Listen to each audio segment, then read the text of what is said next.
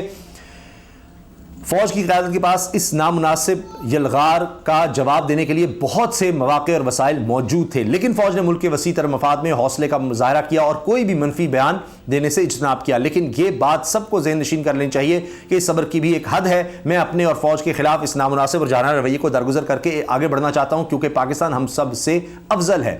اس دوران ظاہر ہے کہ بہت زیادہ پریس کانفرنس چاہے نا، لیکن DGI SPR کی طرف سے، اور اس کے بعد یعنی آپ دیکھیے کہ حیران کن طور پر DGI کی طرف سے دونوں نے مل کر بھی پریس کانفرنسز کی اور جو تنقید ہو رہی، جو باتیں ہو رہی تھیں اس کا جواب دیا۔ ارشد شریف صاحب کی شہادت کا بھی معاملہ ہے، پھر عمران خان صاحب جو تنقید کر رہے تھے وہ سب، اور اس سے پہلے DGI SPR کی آج تک شیئر کیا جاتا ہے جب انہوں نے کہا کہ جی جب نئی حکومت آئی ہے تو معیشت بہتر ہوئی ہے، یا استحکام آیا اسٹاک ایکسچینج میں، یا ڈالر آپ کا جو ہے وہ تھوڑا نیچے گیا، روپے کی قدر بہتر ہوئی ہے، تو وہ آج تک پھر سوشل میڈیا پہ شیئر کیا جاتا ہے۔ جی دیکھیں بس اس کے بعد تو یہ 8 مہینے جو گزرے ہیں اور بد سے بدتر حالات ہوتے چلے جا رہے ہیں۔ ابھی ہمارا کہا جا رہا ہے زر مبادلہ کے ذخائر ابھی اور گرنے ہیں، 8 ارب ڈالر سے نیچے آ گئے، ابھی لگ بھگ 7 کے قریب چلے جائیں گے۔ بڑی خطرناک صورتحال ہے۔ آرمی چیف نے یہ بھی کہا کہ مجھے امید ہے سیاسی جماعتیں اپنے رویے پر نظر ثانی کریں گی، اور یہ بھی حقیقت ہے کہ پاکستان میں ہر ادارے اور سول سوسائٹی سے بھی غلطیاں ہوئیں، ہمیں ان غلطیوں سے سبق سیکھنا چاہیے اور آگے بڑھنا چاہیے۔ آرمی چیف نے کہا کہ میں بڑے وثوق سے کہہ سکتا ہوں کہ پاکستان آج سنگین معاشی مشکلات کا شکار ہے، آج سنگین معاشی مشکلات کا شکار ہے، مطلب PDM کی حکومت بالکل ناکام، بری طرح سے فلاپ، اور یعنی ناکامی کی جو آخری حد ہے اسے بھی شاید کراس کر گئی ہے بری طرح۔ پاکستان کی تاریخ میں 8 مہینے اتنی زیادہ ناکام حکومت کوئی نہیں دیکھی گئی ہوگی۔ تو بہرحال آرمی چیف نے بھی کہا جی پاکستان آج سنگین معاشی مشکلات کا شکار ہے آج، اور کوئی بھی ایک پارٹی پاکستان کو اس معاشی بحران سے نکال نہیں سکتی۔ لیکن اب یہ سوال ہے کہ ساری پارٹیاں سوائے عمران خان کے باقی ساری پارٹیاں تو اکٹھی ہیں، تو باقی کیا بچ گیا؟ سارے تو کٹے ہیں۔ پھر آرمی چیف نے کہا جی کوئی ایک پارٹی پاکستان کو اس معاشی بحران سے نہیں نکال سکتی، جس کے لیے سیاسی استحکام لازم ہے۔ اب وقت آ گیا کہ تمام سٹیک ہولڈرز اپنی ذاتی انا کو ایک طرف رکھتے ہوئے ماضی کی غلطیوں سے سیکھیں اور آگے بڑھیں اور پاکستان کو اس بحران سے نکالیں۔ ان کا کہنا تھا کہ اس کے ساتھ ساتھ ہمیں جمہوریت کی روح کو سمجھتے ہوئے عدم برداشت کی فضا کو ختم کرتے ہوئے پاکستان میں سچا جمہوری کلچر اپنانا ہے۔ 2018 کے انتخابات میں بعض پارٹیوں نے RTS کے بیٹھنے کو بہانہ بنا کر جیتی ہوئی پارٹی کو سلیکٹڈ کا لقب دیا، اور 2022 میں اعتماد کا ووٹ کھونے کے بعد ایک پارٹی نے دوسری پارٹی کو امپورٹڈ کا لقب دیا۔ ہمیں اس رویے کو رد کرنا ہوگا۔ انہوں نے کہا کہ ہار جیت سیاست کا حصہ ہے اور ہر جماعت کو اپنی فتح اور شکست کو قبول کرنے کا حوصلہ پیدا کرنا ہوگا تاکہ اگلے انتخابات میں ایک امپورٹڈ یا سلیکٹڈ حکومت کی بجائے منتخب حکومت آئے۔ جمہوریت حوصلہ برداشت اور عوام کی رائے عامہ کے احترام کا نام ہے۔ اگر پاکستان نے آگے بڑھنا ہے تو ہمیں عدم برداشت اور میں نہ مانوں کا جو رویہ ہے اس کو ترک کرنا ہوگا۔ Army chief general Qamar Javed Bajwa نے کہا کہ معزز حاضرین، ہمارے لیے پاکستان نعمت خداوندی ہے، ہمارا وجود اس کی سلامتی اور بقا سے وابستہ ہے، اس کی آزادی اور استحکام کے لیے شہداء نے بے پناہ قربانیاں دی ہیں اور ہمیں ان پر فخر ہے۔ میں شہداء کے لواحقین کا شکریہ ادا کرتا ہوں جنہوں نے اس تقریب میں آ کر اس تقریب کو رونق بخشی۔ آپ سب پوری قوم کا سرمایہ افتخار ہیں۔ یہ تجدید عہد کا دن ہے، آئیے مل کر یہ عہد کریں کہ ہم اپنے شہداء اور غازیوں کی تابندہ تاریخ کو زندہ رکھیں گے اور مل کر پاکستان کی بہتری اور ترقی میں اپنا کردار ادا کریں گے۔ آخر میں جناب آرمی چیف نے یہ باتیں کہیں کہ جی مادر وطن کی حفاظت اور سالمیت ہمارا ولین فرض ہے اور رہے گا، جس کو نبھانے کے لیے ہم کسی بھی قربانی سے دریغ نہیں کریں گے۔ اللہ تعالیٰ ہمارا حامی و ناصر ہو۔ پاک فوج زندہ باد، پاکستان پائندہ باد۔ اب یہ تقریب اصل میں ہر سال 6 ستمبر کو general headquarter GHQ Rawalpindi میں 1965 کی جنگ کے شہید ہونے والے ہیروز کی قربانیوں کی یاد میں منعقد کی جاتی ہے، لیکن اس سال ملک بھر کے سلام متاثرین کے ساتھ اظہار یکجہتی کے لیے اسے ملتوی کیا گیا تھا، اور اس وجہ سے اب یہ تقریب جو ہے وہ آج کے دن کی گئی ہے۔ تو اب آپ یہ دیکھیے کہ اس میں جو دیگر باتیں کی گئیں، آپ میں نے جس طرح سے حوالہ دیا ہے ریکوڈک کا، اور پھر اس میں دیگر جو شہداء ہیں ان کے حوالے سے ڈاکیومنٹری، اور اس طرح اس تقریب میں دیگر چیزیں پیش کی گئیں۔ آپ کی اس بارے میں کیا رائے ہے؟ آپ کمنٹ سیکشن میں اپنی رائے کا اظہار کر سکتے ہیں۔ اجازت دیجیے، اللہ حافظ۔